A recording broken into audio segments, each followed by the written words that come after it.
Christopher Nolan's The Odyssey is an entertaining and enjoyable experience. Good acting, impressive camera work, and ambitious in scale, most moviegoers should leave the theater with a positive experience. Indeed, it is wonderful to see more classics from ancient history be brought to life in a serious, professional, and competent way. Yet, at least from a historian's perspective, there should be some disclaimers about the film.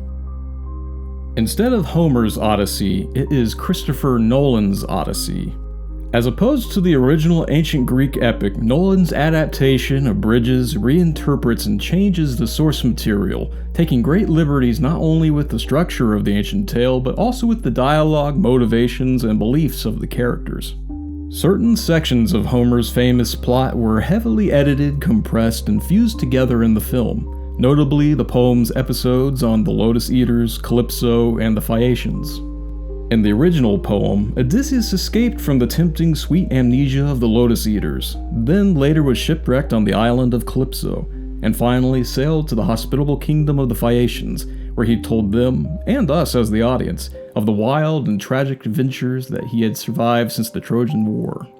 Contrastingly, in Christopher Nolan's Odyssey, there are no Lotus Eaters or Phaeacians, but only recurring scenes of Calypso, who feeds Odysseus lotus flowers and listens to him slowly remember his past. Odysseus' encounter with the wind god Aeolus was also completely omitted from the film, as was almost every other scene in the ancient poem where the Greek gods arrived to help or hinder characters or otherwise make themselves known. There were also numerous out-of-place references to the Sea Peoples and the fall of the Mycenaean Greek civilization or the collapse of the Bronze Age in the film. Contrastingly, these so-called Sea Peoples, whose widespread Mediterranean raids coincided with the Bronze Age collapse, were not mentioned in Homer's Odyssey. Similarly, Homer did not broach the topic of the end of the Bronze Age and the Mycenaean civilization in his poetry. After all, Homer's characters had just accomplished the greatest feat in Greek cultural history, winning the Trojan War. After that storied event, where most of the major Greek cities of the time coordinated their forces to besiege and destroy a kingdom across the sea, Odysseus and his fellow heroes were not thinking of decline or darkness. For them, it was a golden era, an age of heroes, and a time for invigorated expansion, colonization, and city building. Homer's characters were hyped up and enthusiastic after the war, yet Christopher Nolan's characters oppositely grumble of civilization decline, the Bronze Age collapse, and the incoming centuries of darkness. Complaints can also be made of the costumes and armor used in the film. First and foremost, Christopher Nolan's characters wear pants. That is his choice to make, and the outfits admittedly look okay, but it should be noted that the ancient Greeks believed pants were the very definition of barbarism. It may be picky, petty, and a humorous issue, but pants are not faithful to Homer's Odyssey. Similarly, the ships used in the film looked like and probably are Viking longships, as opposed to the pentaconters and triaconters used by the Greeks in the Bronze Age. That aside, the sailing scenes were very enjoyable. It must be said, the armor chosen for the Trojan warriors was not that impressive or faithful to historical examples, but the movie sets for Ithaca and Sparta did provide some nice atmosphere.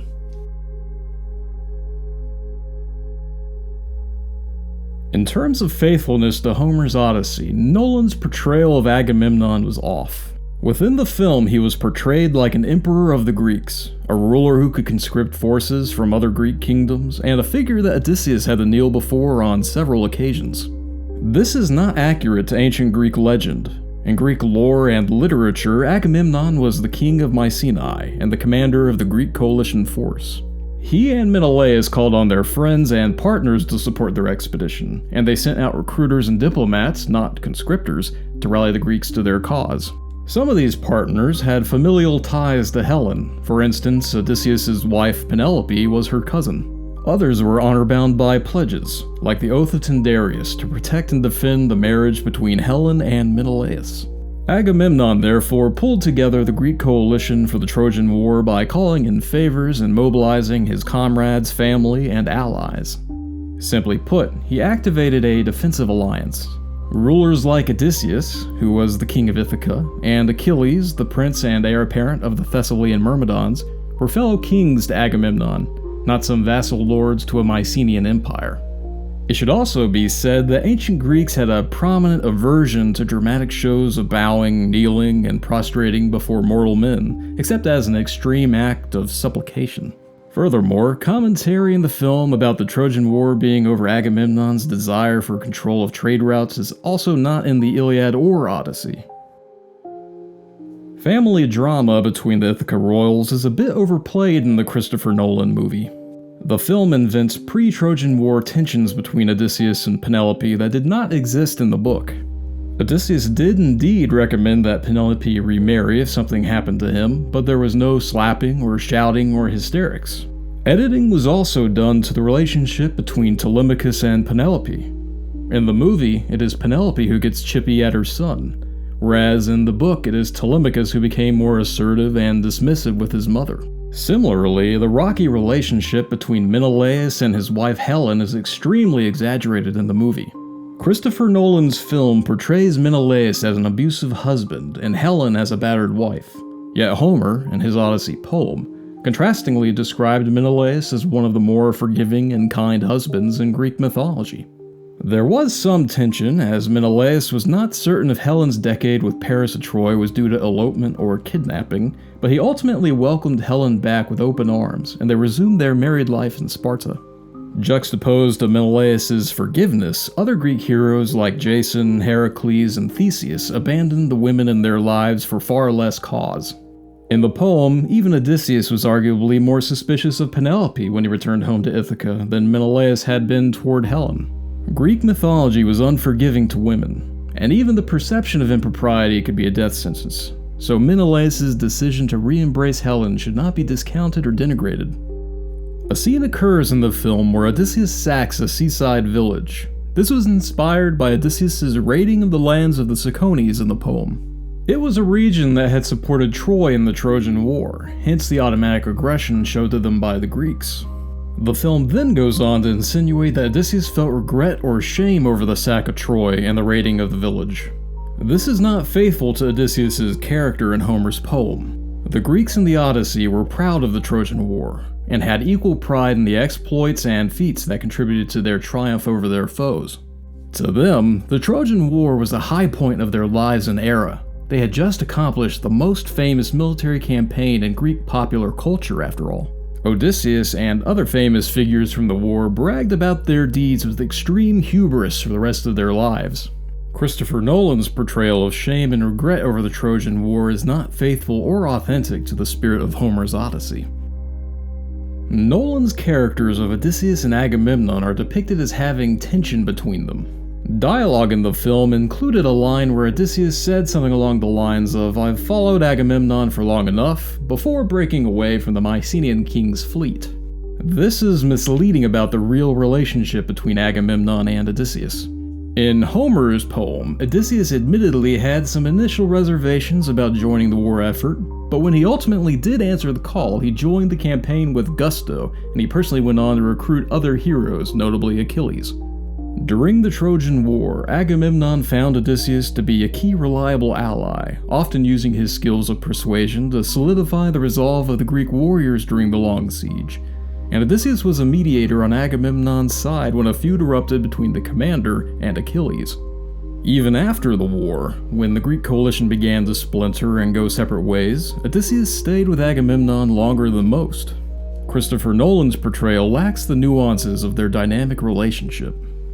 In the movie, there are curious scenes involving the Greeks desecrating a temple of Athena in the city of Troy. Nothing like this happened in the Iliad or the Odyssey.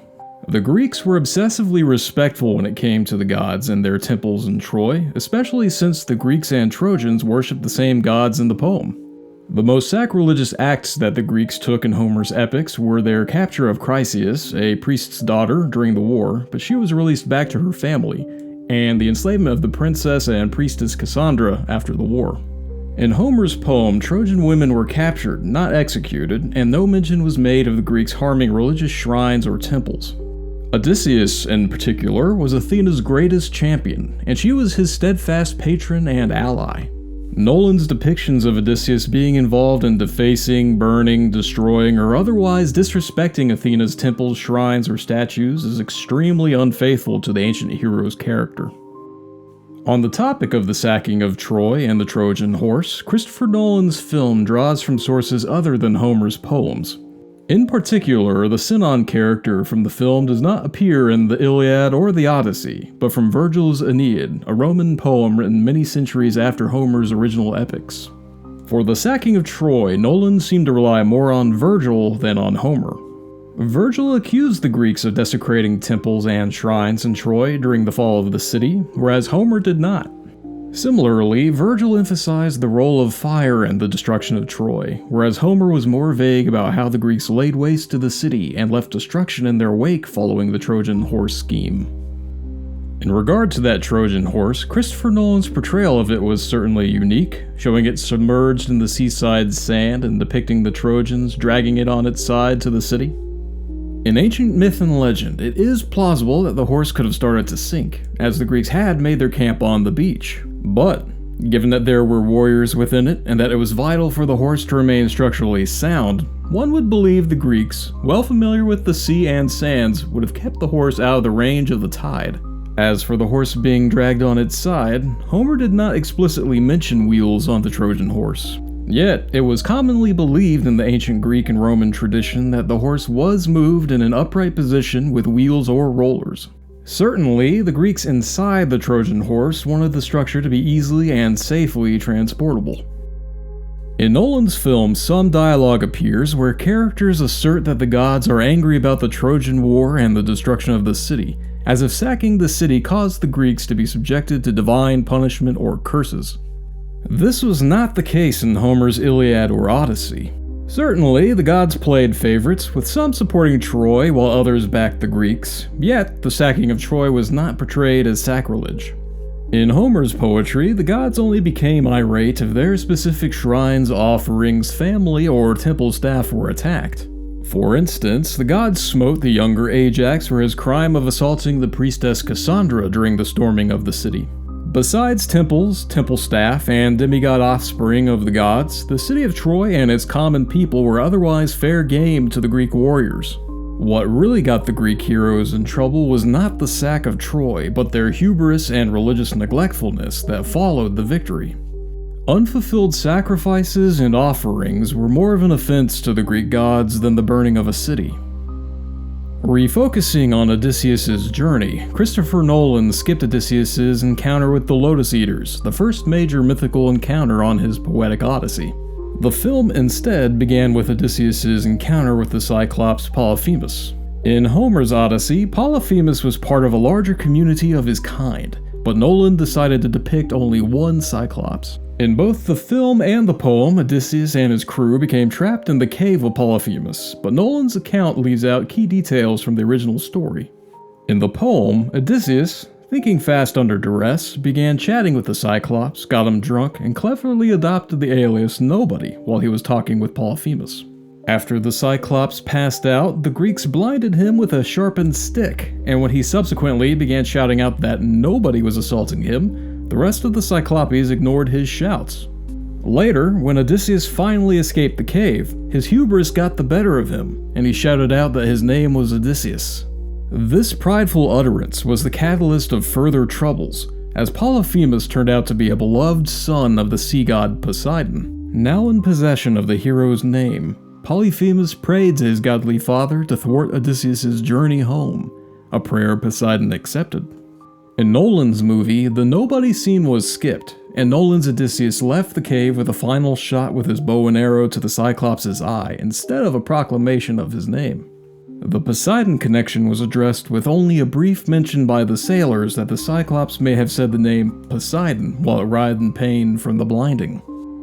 In Homer's Odyssey, Odysseus next found himself at the island of the helpful wind entity Aeolus, who gave the Greeks a bag of air to fill their sails. When the crew then improperly released the winds, they were blown off course. Christopher Nolan's movie omits this section. Instead, the movie skips straight from the Cyclops to the Laestrygonians. Nolan's depiction of these Laestrygonians as giants is true to Homer's description, but the curious addition of shining suits of medieval-looking armor is purely Nolan's doing. Homer's account was longer, with the Greeks meeting the Laestrygonian chief and his wife in the nearby town before chaos ultimately broke out. The Laestrygonians turned out to be man-eating villains, and they pursued the Greeks back to their ships. Nolan also left out a key feature of the Laestrygonians: rock throwing. It was by launching boulders at the Greeks that the Laestrygonians were able to sink Odysseus' fleet in Homer's Odyssey. Christopher Nolan, contrastingly, chose to have his armor-suited Laestrygonians chop at and tip the Greek ships by hand and blade. Only Odysseus' personal ship and crew survived. Next on Odysseus' journey was his encounter with the magical goddess Circe. In the ancient poem, she was described as a charismatic, alluring practitioner of magic who lived in a polished stone palace or castle. The beautiful goddess easily coaxed Odysseus' scouting party inside and fed them a meal laced with magic. Her magic turned the men into pigs, and she locked them up in a pigsty. In Christopher Nolan's film, however, Circe was depicted more like a medieval hedge witch rather than an ancient Greek goddess. Instead of a palace of polished stone, her abode was depicted as a dilapidated hovel. Her magic was drastically altered in the film too. Instead of simple potions or spells, Nolan's Circe transformed the men into pigs through a grotesque sculpting method done by hand. Meanwhile, Odysseus soon realized there was danger on the island. In Homer's poetry, the god Hermes appeared and gave Odysseus a countermeasure for Circe's magic. Equipped with that, Odysseus survived the goddess's spell, and after a brief amorous dalliance between the two, Circe agreed to transform the crew back into men. Alternatively, in Nolan's film, the scene with Hermes was removed, and Odysseus simply refused to eat the witch's food, and then talked Circe into releasing his men. The movie's transformation scene was an impressive piece of cinematography, but it was not Homer's vision. Circe, in the poem and the movie, concluded that Odysseus had angered Poseidon and was blown off course to such an extent that he would need prophetic help in order to successfully return home. She advised him to summon spirits of the dead and speak to the blind prophet Tiresias. Christopher Nolan's scene of Odysseus carrying out his ritual to summon the spirits of the dead was an impressive and immersive piece of movie making, and it follows Homer with a decent amount of faithfulness. The film depicts Odysseus receiving advice from Tiresias and also his cautionary conversation with the spirit of Agamemnon. Yet Nolan omitted important ghosts from his movie, such as Odysseus' mother Anticlea, as well as Ajax and Achilles, along with famous underworld-dwelling figures from Greek myth and legend. Instead, Christopher Nolan's film features a long conversation between Odysseus and Sinon, who, again, was not in the Odyssey or the Iliad. One last discrepancy between the film and the poem was the behavior of the ghosts. In Nolan's movie, the ghosts started attacking and threatening Odysseus, chasing the Greeks back to their ship. In contrast, Odysseus in the poem simply became frightened when too many spirits began congregating around him, and he left when he remembered that a monster like a Gorgon might also appear alongside the dead. Christopher Nolan's depiction of the Sirens, Odysseus' next obstacle, follows popular culture and art, but they are not the sirens of ancient Greek mythology and Homer. In ancient myth and legend, sirens were depicted as creatures with the head and sometimes the torso of women, but the rest of their bodies were in the form of a bird. Christopher Nolan, however, went with the more modern popular culture depiction of sirens as mermaid-like nymphs. Either way, their siren song is their most important feature. In Homer's Odyssey, the siren's song was described as a sound that creates intense feelings of desire and longing and pleasure in a way that makes those who hear it feel compelled to rush thoughtlessly towards the sirens' location. Christopher Nolan's film, on the other hand, took liberties describing the siren's song. Instead of just longing and desire, the movie dialogue also attributed the siren's song with extra emotional impact, such as fear, regret, and other bittersweet emotions not mentioned by Homer in regard to the sirens. Christopher Nolan's depiction of Odysseus' navigation between Charybdis, a whirlpool, and Scylla, a cliff-dwelling monster, was done well, but the dialogue of the crew confronting Odysseus about his prior knowledge of Scylla was an invention of Nolan and not in Homer's Odyssey. Odysseus did, however, in both the book and the movie, warn his crew that the cattle they subsequently found on the island of Thrinacia belonged to the sun god Helios, and that harming the animals would bring about a fate of certain death. Nevertheless, the winds and waters prevented their escape, and rations had run out. Facing starvation, Odysseus's crew slaughtered and ate some of Helios's cattle. Winds then became treacherously favorable, and the Greeks set out to sea. Their ship was immediately destroyed by Zeus's storms and lightning, killing all but the hero himself. Odysseus, clinging to flotsam, washed up alone on the island of the nymph Calypso. Christopher Nolan, in his portrayal of Calypso, depicts her as a nymph living a minimalist lifestyle on a barren beach. She feeds Odysseus lotus flowers of forgetfulness as he struggles to cope with the loss of his crew. Nolan depicts her as a healer and a caretaker, hoping to slowly improve the hero's mental health. In Homer's Odyssey, however, Calypso is described as a clingy nymph and goddess who held Odysseus under house arrest on her island for years as she tried to tempt him into becoming her immortal husband.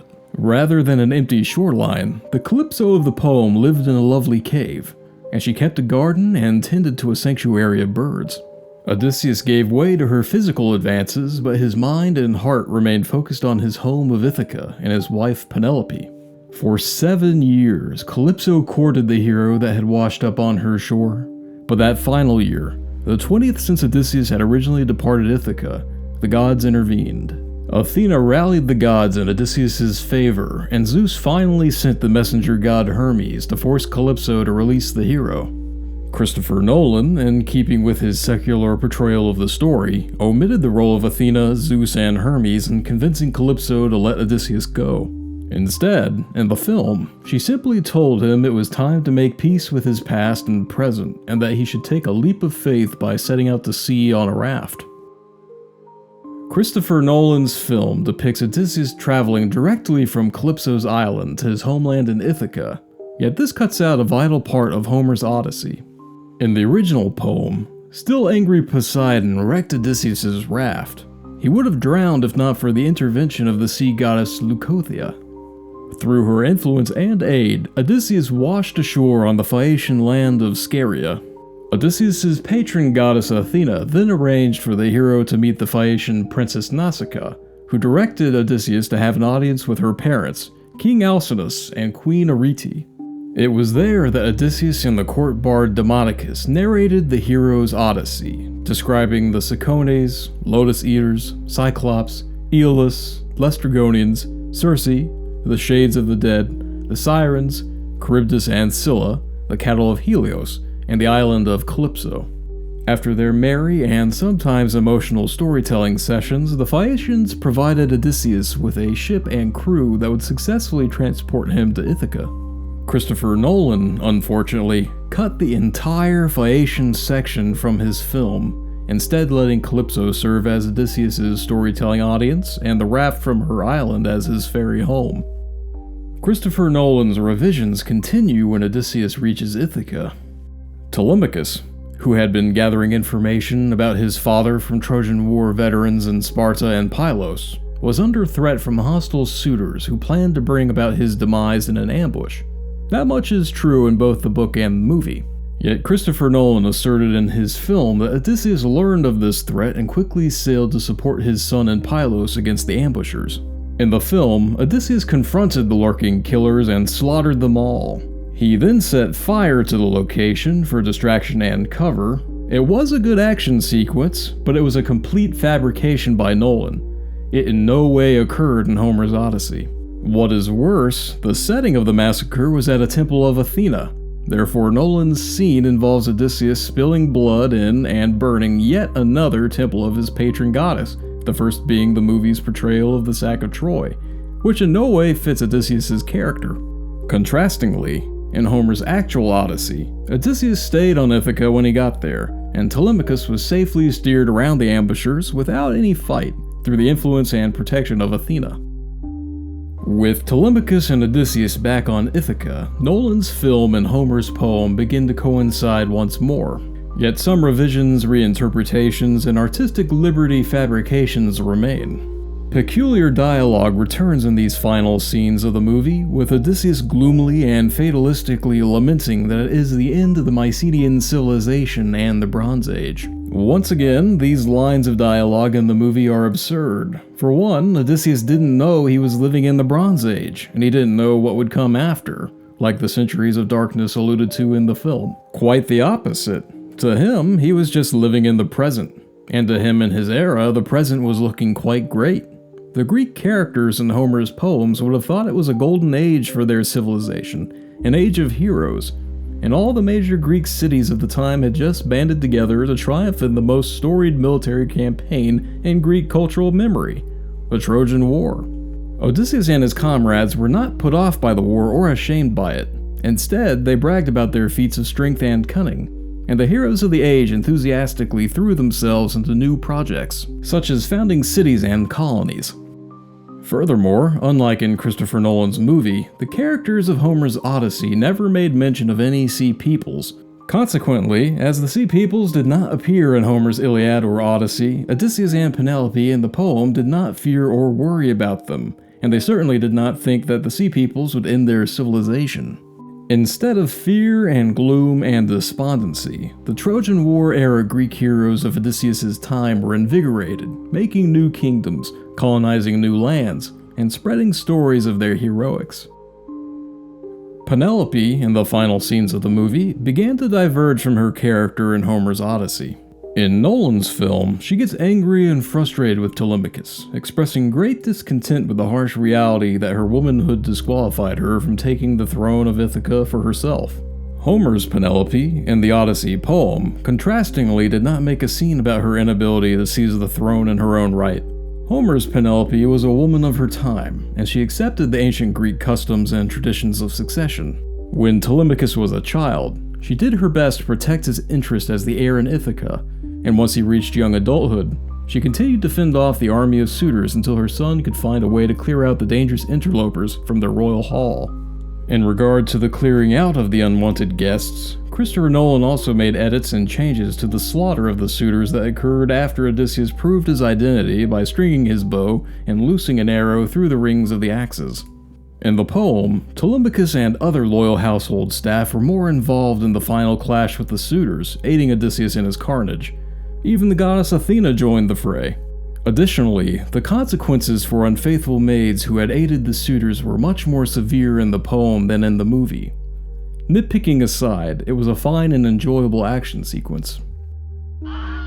At the ending of Christopher Nolan's Odyssey, Odysseus and Penelope are shown sailing off to sea, with the pretense being that Odysseus was sailing west into the setting sun to offer sacrifices and honor the dead.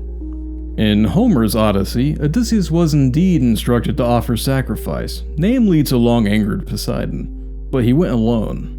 Also, instead of sailing west, the location of his sacrifice was to be determined by Odysseus carrying an oar inland into Greece, and stopping at a spot where a person mistook the oar for a winnowing fan. After sacrificing at that exact spot, Homer's Odysseus returned to Ithaca, where he remained until his death.